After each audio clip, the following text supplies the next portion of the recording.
Let's bring in Reform California Chairman Carl DeMaio.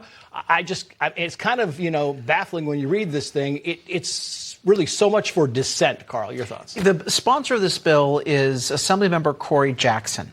Corey Jackson is not only a bully, he's a bigot. The bullying is he's trying to go after school board members who are just doing their job. They're listening to parents, they're listening to community members, and they're protecting our children by saying certain books are too sexualized and should not be in the classroom because they're inappropriate. But he's also a bigot because he's trying to attack Christians, white people.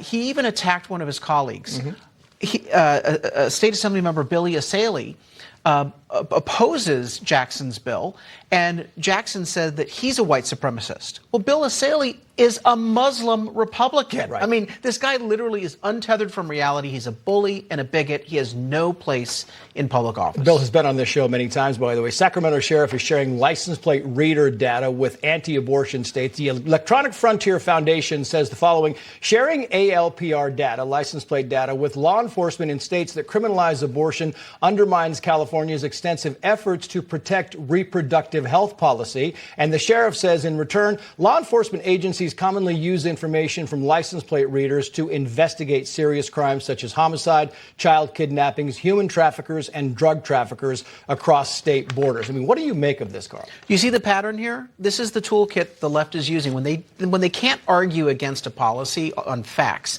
they call it either racist, anti-LGBT, or they say it's anti-choice. It's going to limit abortion.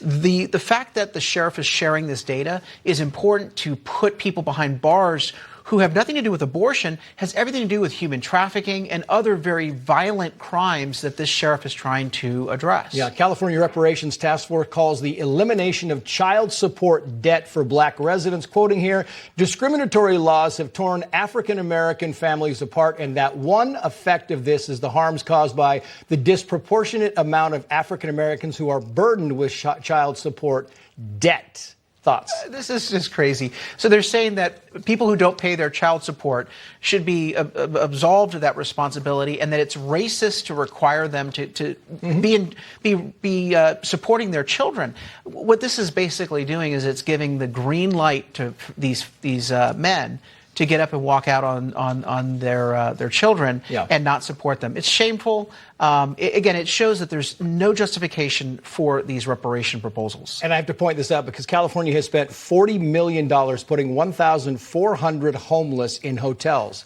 Of the 1,400, 77 of them, that's 6%, have landed permanent housing. 40 million and 77 people have landed housing. Two problems here. One, it's a colossal waste. If you take a look at the cost per month, it's about $6,500 per person.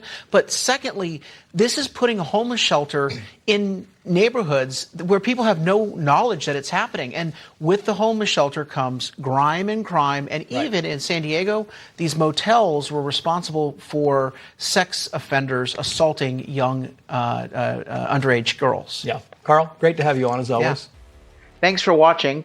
Help us break through the censorship of the liberal media by liking this video, sharing it with your friends, and subscribe to my YouTube channel.